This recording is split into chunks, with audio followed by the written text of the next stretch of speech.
అంటే వాళ్ళ కొడుకు ఎక్కడుంటే దానికి ఏం సంబంధం లేదంటారేమో. గతంలో అతన్ని అంతకుముందు ఎక్కడో ఉన్నాడు కదా, అప్పుడు ఏదో స్టేట్మెంట్ ఇచ్చుంటాడు కదా, ఎందుకు అయిపోయిన మర్డర్ కేసును మళ్ళీ తోకోవడం? అంటే అప్పుడు ప్రొటెక్షన్ ఇచ్చుంటే, అప్పుడు ప్రభుత్వం ప్రొటెక్షన్ ఇచ్చుంటే ఆయన బతుకుండేవాడేమో. అందుకే అప్పుడు హోమ్ మినిస్టర్ని కూడా సస్పెండ్ చేయడం జరిగింది. అంటే హోమ్ మినిస్టర్ పాత్ర కొద్దో గొప్ప ఉన్నట్టే కదా. ఆయన కనుక ఒక 10 మంది పోలీసులు ఇచ్చుంటే ఆ ధర్నా పాయింట్లు ఇప్పుడు ఈయన ధర్మదీక్ష చేస్తున్నారు, అదిగో గన్మెన్లు పెట్టుకున్నారు, ఏదైనా అయితే ముందు వాళ్ళు పోవాలా, తర్వాత ఈయన. అలాగా ఒక ఎమ్మెల్యే కేటగిరీకి ఒక్క ప్రోటోకాల్ కూడా ఇవ్వలేదు, వాళ్ళెవరికి ఏమీ కాలేదు అనే దాంతోనే హోమ్ మినిస్టర్ని సస్పెండ్ చేయడం జరిగింది. తర్వాత కొడుకు ఏ పార్టీలో ఉంటే నాకేం సంబంధం లేదంటే అది కరెక్ట్ కాదు. ఫర్ సపోజ్ చరిత్ర అందరికీ తెలుసు కాబట్టి మనం ఒకటి ఇక్కడ ఆ రోజు గవర్నమెంట్ ఎఫెక్టివ్ పనిచేసిందా లేదా, ఆ రోజు ప్రొటెక్షన్ ఇచ్చారా లేదని నేను డిఫెండ్ చేయటల్లా, అసలు నేను ఆ ఇష్యూ టేకప్ చేయటల్లా. నేను అంటుంది ఏంటంటే ఇంక్లూడింగ్ రజనీ గారితో కూడా, ఆమె వయసు ఆ రోజు ఎంతో నాకు తెలియదు, ఒక జనరేషన్ స్పాయిల్ అయ్యాం, ఎఫెక్ట్ అయ్యాం, కేసులు పాలయ్యాం. ఆ రోజు గుంటూరు కృష్ణా జిల్లాలో జరిగిన ఘర్షణ వాతావరణం ప్రత్యక్షంగా అనుభవించిన వాళ్ళంగా చెప్తున్నా నేను. ఇవాళ ఆ గాయాల నుంచి అందరూ దాటి వెళ్ళిపోయారు. ఇవాళ ఏ కుటుంబం కూడా అటువంటి ఘర్షణ వాతావరణంలో బతకాలని కోరుకోవటలా. ఇప్పుడు ఒక మాట, ఇవాళ ఏ కుటుంబం అంటే ఆ రోజు వాళ్ళ అనుచరులుగా ఉన్న వాళ్ళ ఏ కుటుంబాలు కూడా ఇవాళ వాళ్ళ పిల్లలు ఆ విధంగా ఉండాలని కోరుకోవట్లా. ఇవాళ అందరూ పిల్లల్ని చదివించుకుంటున్నారు, పిల్లలు బెటర్ కెరీర్ వైపు వెళ్తున్నారు, అంటే ఇవాళ సుఖంగా బతకాలని కోరుకుంటున్నారు. ఇటువంటప్పుడు ఇవాళ సమాజంలో చాలా ఇష్యూస్ ఉన్నప్పుడు ఇటువంటి ఒకనాడు గాయపడ్డ ఇష్యూస్ గురించి ప్రస్తావించుకుని ఉంటే బెటర్ ఏమోనని నా సజెషను. కాదు నేను అయ్యే మాట్లాడుతుంటే అది అటు నేను ఇందాకే చెప్పాను కదా. ఇక్కడ ఏంటంటే రాజకీయపరమైన వచ్చినప్పుడు, సామాజిక పరమైన అంశాల ముందుకు వచ్చినప్పుడు ఆయా సామాజిక వర్గాల్లో గతంలో చరిత్రలో ఏం జరిగిందో తెలియ చెప్పాల్సిన బాధ్యత నాకుందని అనుకున్నాను. కాబట్టి నేను ఆ రోజు ఆ విషయాన్ని ప్రస్తావించాను. అది కూడా నేను ఏ ఒక్క నాయకుడిని, ఏ ఒక్క పార్టీని ప్రత్యక్షంగా నేను మాట్లాడలేదు. అయినప్పటికీ కూడా దాన్ని ఆ పేటెంట్ రైట్ మాకే ఉంది అని చెప్పి తెలుగుదేశం పార్టీ వాళ్ళు తీసుకున్నారన్న, అది నాది బాధ్యత కాదన్న. సరే సార్, ఇది ధర్మదీక్ష అంటూ మీరు స్టార్ట్ చేయబోతున్నారు. అంటే ఇందాక సార్ చెప్పినట్టుగా ఒక వ్యక్తి ఆచితూచి మాట్లాడాలి అంటే అంత ఇన్ఫర్మేషన్ ఉంటే అని. 30 years ఇండస్ట్రీ 40-50 దాకా వచ్చేసి ఉంటుంది చంద్రబాబు గారిది. గతంలో 2014 క్రితం కాపు రిజర్వేషన్ ఇస్తాము అంటూ ఒక ప్రతిపాదన చేశారు. బీసీని కాపుల్ని బీసీలో కలుపుతామంటూ ఒకటి చెప్పారు. దానికోసం అది చేయలేకపోయారు. అంటే నేనో మీరో మాట్లాడితే అనుభవం తక్కువ కదా, కానీ వారు అనుభవజ్ఞులు కదా, న్యాయ నిపుణులు. అప్పట్లో ఎన్వి రమణ గారు జడ్జిగా ఉన్నారు, అడ్వకేట్గా ఉన్నారు, నాకు తెలీదు. వీళ్ళందరి సలహా తీసుకొని బీసీలో కలపగలుగుతామా లేదా, అయిద్దా అవదా, ఊరికే అమరావతి సింగపూర్ అన్నట్టుగా కాపులకి ఎరేసి బీసీలో కలిపేస్తామంటే అప్పట్లో ఓట్లు పడినాయి. మళ్ళీ తర్వాత ముద్రగడ గారు ధర్నా చేయడం, దాసరి నారాయణరావు గారు గట్టిగా గర్జించడం, మాకెందుకు మాట ఇచ్చారు. అప్పట్లో అకౌంటబిలిటీ చాలా తీవ్రంగా ఉండేది. ఇచ్చిన మాట నిలబెట్టుకోకపోతే ముద్రగడ గారు ధర్నా చేసినారు, దాసరి నారాయణరావు గారు, చిరంజీవి గారు సంఘీభావం తెలిపారు.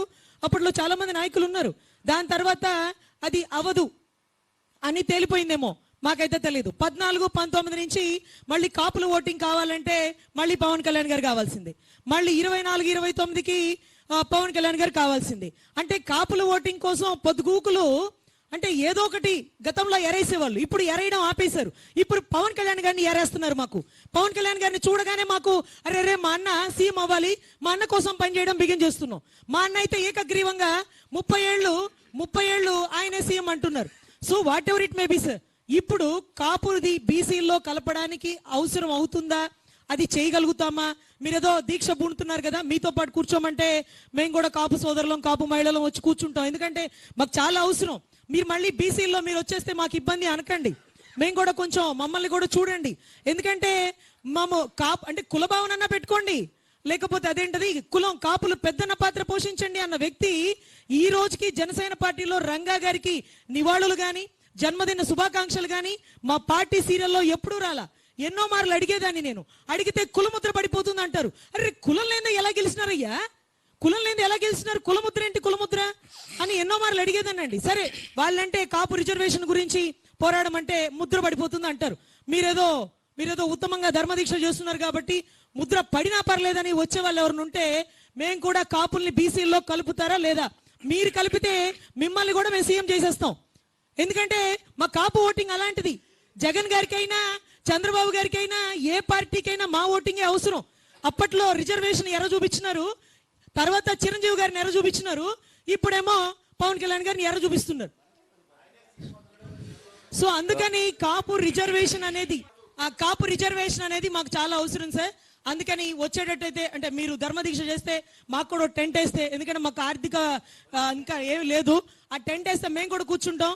ఏ ప్రభుత్వం మాకు బీసీలో కలుపుతుందో కాపు సోదరులు కాపు మహిళలందరూ ఆ ప్రభుత్వంతో మా ప్రయాణం. అది లీగల్ గా టర్మ్స్ కూడా ఒకసారి కండిషన్స్ కనుక్కొని ఈసారి ప్రామిస్ కరెక్ట్ గా ఇస్తే బాగుంటుందని నా ఉద్దేశం. మీరన్నట్టు మీ అన్న ముఖ్యమంత్రి కావాలని మీరు అనుకుంటే సరిపోదు, మీ పార్టీ అనుకుంటే సరిపోదు, ఆయన అనుకోవాలి. ఆయన అనుకోకుండా మీరందరూ అనుకుంటే అది జరగదు. రెండు, గతంలో కాపులకు ఇచ్చిన హామీల గురించి మీరు మాట్లాడారు. అదే నేను చెప్తున్నాను. అంటే చరిత్రలో ఈ పార్టీలు, నాయకులు, ప్రభుత్వాలు మన వర్గాలకు చేసిన అన్యాయం పైన చైతన్యం తీసుకొని వస్తేనే ఇప్పుడున్న పరిస్థితుల్లో ఇప్పుడున్న యువత కావచ్చు, ఇప్పుడు సామాజిక వర్గాలు కావచ్చు, దాన్ని నిజానిజాలు తెలుసుకునే అవకాశం ఉంటుంది. కాబట్టి నేను గతంలో జరిగిన సంఘటనల గురించి మాట్లాడాను తప్ప ఇందులో వివాదాలు చేయడానికో మరొకటో కాదు.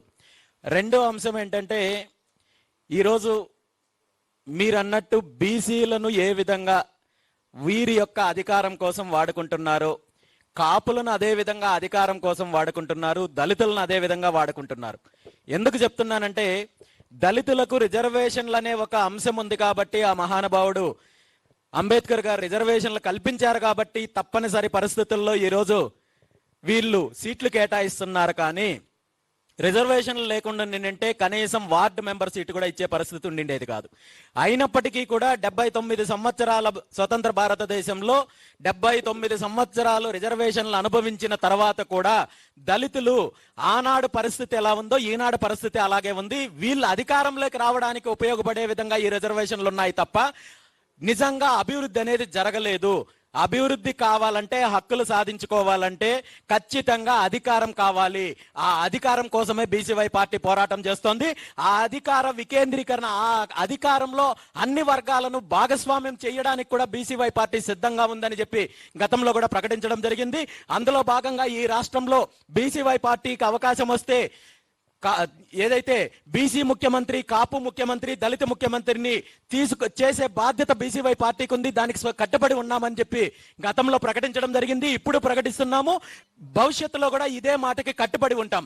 కాబట్టి ఇప్పుడు నేను చెప్పదలుచుకున్నది ఏంటంటే, అయితే ఎవరైతే అధికారానికి దూరంగా ఉన్న వర్గాలు, అధికారానికి రాకుండా అణచివేయబడుతున్న వర్గాలు ఏవైతే ఉన్నాయో వీళ్ళందరూ కూడా ఆలోచించాల్సిన అవసరం ఉంది, మారాల్సిన అవసరం ఉంది, చైతన్యం రావాల్సిన అవసరం ఉంది. ఖచ్చితంగా ఈ వర్గాలన్నీ ఏకమైనప్పుడు ఈ దోపిడీ వర్గాలు, ఈ దోపిడీ కుటుంబాల యొక్క పార్టీల యొక్క అరాచకానికి అంతం పలకచ్చు. కాబట్టి ఆ దిశగా చైతన్యం తీసుకొచ్చే బాధ్యత కూడా బీసీవై పార్టీ తీసుకుంటున్నాం. లాస్ట్ క్వశ్చన్ అండి. Sorry sir. అన్నా, సో కాపులను బీసీల్లో చేర్చాలనే అంశము ఈరోజు రాజకీయ పార్టీలన్నింటికీ కూడా ఇది వాళ్ళ యొక్క అవసరం కోసం, వాళ్ళ యొక్క అధికారం కోసం ఉపయోగించుకున్నారే తప్ప నిజంగా కాపులకు మంచి చేయాలనే ఆలోచన కాదు. కాపులకు, బీసీలకు ఏదో విధంగా ఇబ్బంది పెట్టి, ఏదో విధంగా వీళ్ళని విడగొట్టి ఆ దిశగా రాజకీయ లబ్ధి పొందాలనుకున్నారు తప్ప కాపులకు రిజర్వేషన్లు ఇవ్వడం అనేది, లేదంటే కాపులకు బీసీల్లో చేర్చాలనే దానిపైన గతంలోనే 2025 ఎప్పుడు జనవరి 26వ తేదీన నేను చాలా ఓపెన్ గా బీసీ నాయకులు, కాపు నాయకులతో ఒక సమావేశం ఏర్పాటు చేయడం జరిగింది విజయవాడ లెమన్ ట్రీ హోటల్లో. ఆ రోజు కాపు నాయకుల యొక్క అభిప్రాయాలు తీసుకోవడం జరిగింది, బీసీ నాయకుల యొక్క అభిప్రాయం తీసుకోవడం జరిగింది. ఈ రిజర్వేషన్ల అంశము సంబంధించి కావచ్చు, లేదంటే బీసీల్లో చేర్చే అంశం సంబంధించి కావచ్చు, నేను ఒక్కటి నిర్ణయించేది కాదు. ఈ రెండు సామాజిక వర్గాలు నిర్ణయించుకోవాల్సిన అవసరము. అంతకంటే ముందు నేనేమంటానంటే, మనకంటూ అధికారం ఉంటే, మనం ఏదైతే హక్కులు కోరుకుంటున్నామో, ఏదైతే అభివృద్ధి మాట్లాడుకుంటున్నామో, ఏదైతే డిమాండ్లు ఉన్నాయో అవన్నీ నెరవేరడానికి రిజర్వేషన్లు ఈ కాపుల్ని చేర్చే అంశం కంటే కూడా ముందు అధికారం కోసం పోరాటం చేద్దాం, తర్వాత విషయాలు మాట్లాడుకుందాం అనే విషయాన్ని నేను స్పష్టం చేస్తున్నానన్న. లాస్ట్ నా క్వశ్చన్ క్వశ్చన్లో నా క్వశ్చన్లో రెండు పాయింట్స్. ప్లీజ్. మా పార్టీ విధానము బీసీలకు, కాపులకు, దళితులకు అధికారం కావాలి, ఇది మా విధానం అన్న.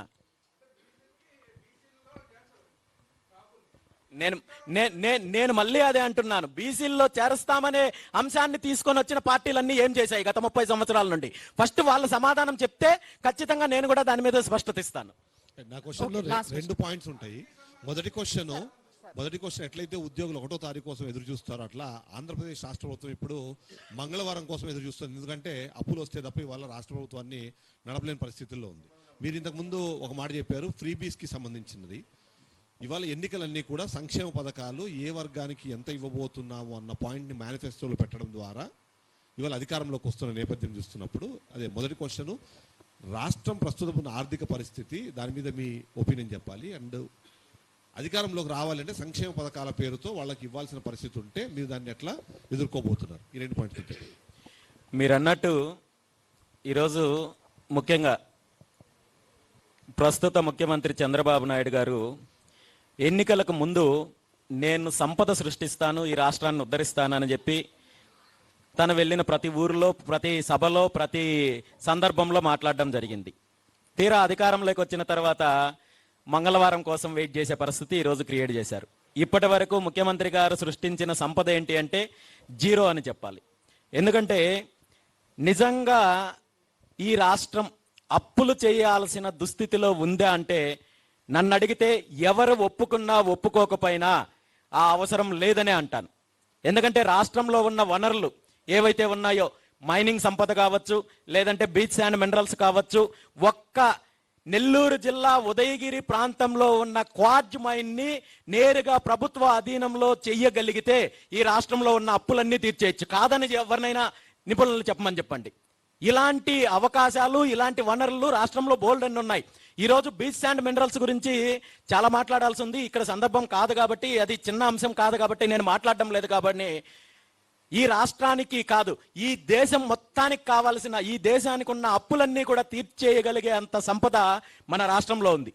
విశాలమైన తీర సంపద ఏదైతే 960 కిలోమీటర్ల సంపద ఉందో, ఈ బీచ్ అండ్ మినరల్స్ ని గతంలో ఉన్న జగన్మోహన్ రెడ్డి గారి ప్రభుత్వము 30% కొటేషన్ ఇచ్చి ఒక అమెరికా కంపెనీకి ఇస్తున్నారంటే, ఆనాడు గగ్గోలు పెట్టిన చంద్రబాబు నాయుడు గారు, తెలుగుదేశం పార్టీ ఈ రోజు ఇదే బీచ్ అండ్ మినరల్స్ ని 10% కొటేషన్ తో ఎలా ఇవ్వగలుగుతున్నారు అంటే 90% కంపెనీకి ఇచ్చి కేవలం 10% మాత్రమే రాష్ట్రానికి సంబంధించింది అని చెప్తున్నారంటే ఇంతకంటే దోపిడీ ఏం కావాలి? ఇంతకంటే అవినీతి ఏం కావాలి? ఈ దోపిడీలు, ఈ అవినీతులు లేకుంటే రాష్ట్రానికి ఉన్న అప్పులు చాలా చిన్న అంశము, రాష్ట్రం ప్రభుత్వం ఇచ్చే పథకాలు చాలా చిన్న అంశము. ఖచ్చితంగా ఇక్కడ సంపద సృష్టించడానికి కావచ్చు, లేదంటే రెవెన్యూ జనరేట్ చేయడానికి కావచ్చు, ఈ రాష్ట్రంలో అనేక రకాలైన అవకాశాలు ఉన్నప్పటికీ కూడా వీటన్నింటినీ కూడా వీళ్ళ అవినీతికి, అధికారంలో ఉన్నప్పుడు వీళ్ళ దోపిడీకి ఉపయోగించుకుంటున్నారు. కానీ రాష్ట్రం కోసం కానీ, రాష్ట్ర ప్రజల కోసం కానీ ఉపయోగించుకోవడం లేదని స్పష్టంగా కనబడుతోందన్న. ఈ సంక్షేమ పథకాలు అమలు చేయడం, అదే అంటున్నాను, రాష్ట్రంలో ఉన్న సంపదను ప్రాపర్ గా ఉపయోగించుకుంటే సంక్షేమ పథకాలు అమలు చేయడం చాలా చిన్న విషయము. థ్యాంక్ యూ అన్న.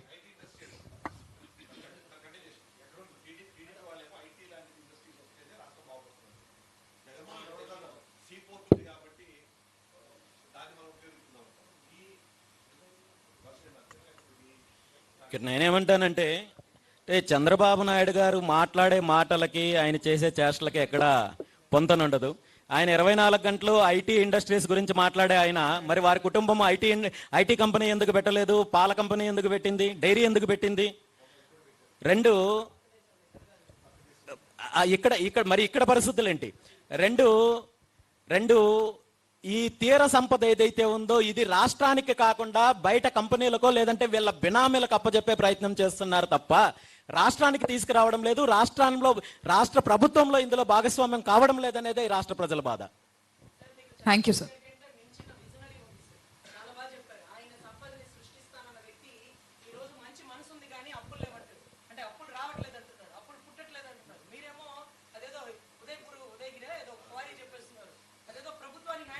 ఇది కేవలం నేను ఒక ఉదాహరణ మాత్రమే చెప్పాను. ఈ రాష్ట్ర సంపదను అధికారంలో ఉన్న వాళ్ళు ప్రైవేట్ సంస్థలకు ఏ విధంగా కట్టబెట్టి దోచేస్తున్నారని చెప్పడానికి ఒక ఉదాహరణ మాత్రమే. ఇలాంటివి బోల్డ్ అని ఇవన్నింటినీ కూడా ప్రభుత్వము ఒక ప్రణాళిక ప్రకారము రాష్ట్రం కోసం ఉపయోగించుకున్నట్టయితే ఈ రాష్ట్రం అప్పులు చేయాల్సిన అవసరం లేదు. ఇలాంటి సంక్షేమ పథకాలు ఇంకొక 100 రెట్లు ఎక్కువ కూడా ప్రజలకు ఇవ్వచ్చు. థ్యాంక్ యూ అన్న, థ్యాంక్ యూ సో మచ్. అన్యత భావించొద్దు ఎవరు కూడా ప్లీజ్. ఎందుకంటే ఆల్రెడీ మనం అనుకున్న సమయం అంటే 150 నిమిషాలు అంటే దాన్ని దాటి కూడా గంట అయిపోయింది. కాబట్టి దయచేసి అందరూ ఎక్స్క్యూజ్ చేయాలి. అండ్ చాలా మంది ఇక్కడ నుంచి హైదరాబాద్కి బయలుదేరిన వాళ్ళు కూడా ఉన్నారు కాబట్టి వాళ్ళందరినీ దృష్టిలో పెట్టుకుంటూ థ్యాంక్స్ అలాట్. బట్ ఈ రోజు నిజంగా నేను ఇందాక అన్నట్టుగా 150 నిమిషాల ప్రోగ్రామ్ ఇంకో గంటకు పైగా కొనసాగించడానికి ముఖ్యమైన కారణం మీరు అందరూ. ఎందుకంటే చాలా స్పోర్టివ్గా తీసుకొని ఒకరొకరు ప్రశ్నని అట్లా అన్నకి బాణాల్లా వేస్తుంటే ఆయన తిరిగి ఎక్కడి వరకు వేసిరు అనేది మీరే తర్వాత మీ ఛానల్స్లో తెలపాల్సిన విషయం ఇది. కాబట్టి థ్యాంక్ యూ సో మచ్ అన్న. మీరు కూడా చాలా ఓపికగా ప్రతి క్వశ్చన్కి ఆన్సర్ ఇచ్చిండ్రు. మీలాగే అంటే నాకు ఒక్కటి నచ్చింది ఏంటంటే ఈ ప్రోగ్రాంలో చాలాసార్లు ప్రెస్ మీట్ అని చెప్పేసి ప్రెస్ మీట్ పెట్టేసి చాలా మంది నాయకులు వాళ్ళంతలో వాళ్ళు మాట్లాడేసి ఏదో తూతూ మంత్రంగా ఒకరిద్దరు జర్నలిస్టులు అడిగిన ప్రశ్నలకి చెప్పాలనుకుంటే ఆన్సర్ చెప్పి లేదంటే వాళ్ళని తిట్టి వెళ్ళిపోయే వాళ్ళని చూస్తూ ఉంటాం మనం. ఎగ్జాక్ట్లీ అలాగే చేస్తారు. క్వశ్చన్ కూడా వినపడదు. ఎగ్జాక్ట్లీ చాలా బాగా చెప్పారు. కానీ ఇక్కడ అలా కాకుండా ప్రతి ఒక్కరికి ప్రశ్నించే హక్కు ఉంది. ఆ హక్కుని గుర్తు చేస్తూ ఒక నాయకుడే నుంచొని అవన్నిటిని భరించడానికి తిరిగి ఆన్సర్ చెప్పడానికి రెడీ అయినరు అని అంటే డెఫినెట్ గా మనం అందరము ఆయనను అప్రిషియేట్ చేయాల్సిందే. So thank you so much అన్న.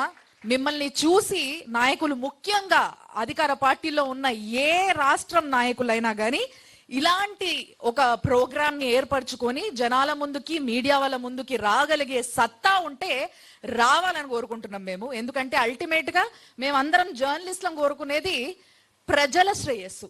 ప్రజలకి కావాల్సిన ఆన్సర్స్ ని రాబట్టడమే జర్నలిస్టులుగా మనందరం చేయాల్సిన మన పని, మన కర్తవ్యం. దాన్ని ఈ రోజు చాలా అద్భుతంగా చేసిండ్రు ఇక్కడ ఉన్న జర్నలిస్టులు. So thank you so much అబ్బా. మీరు అందరూ వచ్చినందుకు ఇంత ఓపికగా ఇంత కన్సర్న్ గా తీసుకొని. సో చాలా థ్యాంక్స్. సీనియర్ మోస్ట్ జర్నలిస్టులు కూడా చాలా మంది ఉన్నారు, మేధావులు ఉన్నారు. దండాలు అందరికీ కూడా. Thanks a lot. Thank you so much.